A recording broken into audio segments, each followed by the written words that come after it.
নমস্কার বন্ধুরা, আমার এই ভিডিওতে আপনাদের স্বাগত জানাই। তা আপনারা আজকে জানেন যে কি হয়েছে। আমি এর আগের দিনই বলেছিলাম যে একটা কিছু অঘটন ঘটাতে চলেছে, কারণ প্রো আর যারা ইনভেস্টার আমাদের রিটেলার আছে তারা শর্ট করে যায়নি, তারা লং করে গিয়েছিল, আর যারা প্রো আর এই প্রোরা প্রচণ্ড হারে শর্ট করে গিয়েছিল আপনারা জানেন। তা যাই হোক, আজকে ব্যাংক কেস পড়েছে 1545 পয়েন্ট, ব্যাংক নিফটি পড়েছে 1258 পয়েন্ট, নিফটি পড়েছে প্রায় 3%-এর কাছে পড়ে গিয়েছিলো, সেখান থেকে একটু রিকভারি হয়ে 662 পয়েন্ট। আচ্ছা যাই হোক, নো লস নো প্রফিটে শেষ করেছি। আজকে বাজারে সত্যি কথা বলতে কিছু বুঝতে পারছিলাম না, ভাবছিলাম যে এখান থেকে হয়তো উঠে যাবে, এখান থেকেই পড়ে যাবে, তার জন্য কোনো ট্রেড নেইনি। একটা শর্ট করেছিলাম 57,700 ব্যাংকেসের 50 টাকায় শর্ট করেছিলাম। এক সময় ওটা চলে এসেছিলো 28 টাকায়। 28 টাকা থেকে আবার আমি স্টপ লস লাগিয়ে দিয়েছিলাম, যাতে কোনো স্পাইক মারলে যেন কিছু না হয়, তা স্টপ লস সিট হয়ে গিয়েছিলো। যাই হোক, আজকে নো লস নো প্রফিট, কিছু বুঝতে পারিনি বলে কিছু করিনি। চলুন, কালকে ফিন নিফটির এক্সপায়ারি আছে, ফিন নিফটি কালকে কী হয় সেটা সম্পূর্ণ আমরা ডিটেলসে দেখে নিই। ফিন নিফটি কী হতে পারে। ফিন নিফটি যদি কালকে গ্যাপ আপ খোলে, গ্যাপ আপ বলতে প্রায় 1-150 পয়েন্ট গ্যাপ আপ খোলে, তাহলে কালকে সাইডওয়েজ হয়ে যেতে পারে, কারণ মানুষ 23,000-এ কল শর্ট করবে আর এদিকে 22,500 পুট শর্ট করে দেবে। বাজার হয়তো কালকে পুরো সাইডওয়েজ চলে যেতে পারে, কিন্তু যদি ফ্ল্যাট কিংবা হালকা গ্যাপ ডাউন খোলে, আজকে ডেলও যদি কাটে, একদম পুরো টার্গেট আমাদের খুলে যাবে 22,450, 22,500-র কাছে হয়তো এসে দাঁড়াতে পারে। তা আমাদের অনেকটাই কালকে আছে। তা আমাদের পুট কল রেশিও আর ওপেন ইন্টারেস্টগুলো চলুন দেখে নিই।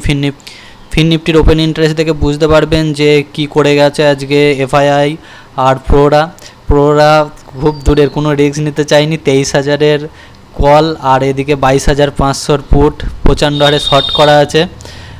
আপনারা দেখতেই পাচ্ছেন, প্রায় এখানে 22,500 পুট 22 লাখের কাছে ওআই দাঁড়িয়ে আছে, এদিকে 23,000-এর ওআই 22 লাখের কাছে দাঁড়িয়ে আছে। যাই হোক, বাজার কালকে হয়তো এর মধ্যেই থাকবে, কালকেও বিয়ারিশ হতে পারে, কারণ পুট কল রেশিও আমাদের পিসিআর 0.76-এ চলে এসেছে, যেটা বিয়ারিশ। কালকে আমাদের হয়তো আর একটা ফলোথ্রু ক্যান্ডেল হতে পারে। তা চলুন আমরা ওপেন ইন্টারেস্টগুলো দেখে। ওপেন ইন্টারেস্ট দেখলে আমরা বুঝতেই পারবেন যে ঠিকঠাকই আছে, আজকে সেরকম কিছু হয়নি। অ্যাট দ্য মানির আজকে পুটের প্রিমিয়ামও হাই আছে, এর আগের দিনের মতো 135 টাকা, আর এদিকের অ্যাট দ্য মানির কলের প্রিমিয়াম 100 টাকা, যেটা মানুষ ভাবছে হয়তো কালকে আরও পড়তে পারে বাজার, তার জন্য হয়তো অনেকজনা পুট কিনে নিয়ে গেছে। তা কালকেই দেখা যাবে কি হবে, তা আপনারা সাবধানে ট্রেড করবেন। আর আজকে প্রচণ্ড হারে ইন্ডিয়া ভিক্স যদি দেখেন, বাজার আজকে সকাল থেকেই বোঝা গিয়েছিল যে পড়ে যাবে, কারণ ইন্ডিয়া ভিক্স প্রচণ্ড হারে জাম্প করেছে, ধারণার বাইরে যা জাম্প করেছে। চলুন ইন্ডিয়া ভিক্সটা একবার দেখে নিই। ইন্ডিয়া ভিক্স কালকে ছিল হচ্ছে 14-র কাছাকাছি, 14-র কাছাকাছি কালকে চলছিল। আজকে বাজার খোলা মাত্রই ইন্ডিয়া ভিক্স প্রথম ক্যান্ডেলেই চলে যায় 17-র কাছে, আস্তে আস্তে সেটা 23 পর্যন্ত হাই মারে, এখন এসে 20-তে দাঁড়িয়ে আছে। ইন্ডিয়া ভিক্স খুবই হাই, এখন অপশান সেল যারা করবে তারা হয়তো কালকে প্রফিট কামাবে। আজকে তো বাজার বুঝতে পারিনি বলে কোনো পজিশন বানায়নি, কালকে অবশ্যই সেল করব। কালকে দেখা যাবে কত কি প্রফিট লস হয়, আপনাদের অবশ্যই দেখবেন। আর গ্লোবাল মার্কেটটাও চলুন একবার দেখে নিই। গ্লোবাল মার্কেটও পুরো লাল, একটাও সবুজ নেই।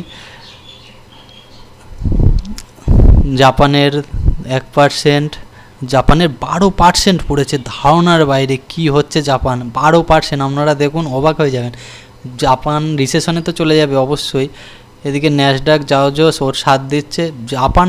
জাপানের অবস্থা খুবই খারাপ হয়ে গেছে, কারণ ওখানে যে ওরা রেট কাট করা বাদ দিয়ে উল্টে রেট বাড়িয়ে দিয়েছিল, তার জন্যই হয়তো এই অবস্থা হচ্ছে। তা যাই হোক, অবশ্যই চ্যানেলটাকে সাবস্ক্রাইব করবেন, পাশে থাকা বেল আইকনটি টিপে দেবেন। আর যদি ভিডিওটি ভালো লাগে অবশ্যই লাইক করবেন আর কমেন্ট করে জানাবেন ভিডিওটি কেমন লাগলো। কালকে অবশ্যই সাবধানে ট্রেড করবেন, এখন বাজার প্রচণ্ড ভলিটিলিটি, খুব সাবধানে ট্রেড করবেন। পয়সা থাকলে, টাকা থাকলে ভবিষ্যতে আরও সুযোগ আসবে, আরও বাজার পড়বে, বাজার উঠবে। টাকাকে অবশ্যই বাঁচিয়ে রাখতে হবে। আজ সত্যি কথা বলতে আজকে সকাল থেকে আমি কিছু বুঝতে পারিনি, তার জন্য কোনো পজিশন বানাইনি, দরকার নেই প্রত্যেক দিন পজিশন বানানোর, তার জন্য কোনো পজিশন বানাইনি। চুপচাপ বসে বসে খেলা দেখছিলাম যে কী হচ্ছে। 30 টাকার কল 60 টাকায় যাচ্ছে, 30 টাকার পুট 120 টাকায় যাচ্ছে, তারপরের ক্যান্ডেলে চলে আসছে। মানে এমন 30 পয়েন্টের যদি স্টপ লস দেওয়া হয় 3 সেকেন্ড লাগবে সে স্টপ লস খেতে, এরকম হচ্ছিলো আজকে বাজারে। যাই হোক, কালকে দেখে শুনে ট্রেড করবেন, অবশ্যই চ্যানেলটাকে সাবস্ক্রাইব করবেন আর পাশে থাকা বেল আইকনটি টিপে দেবেন।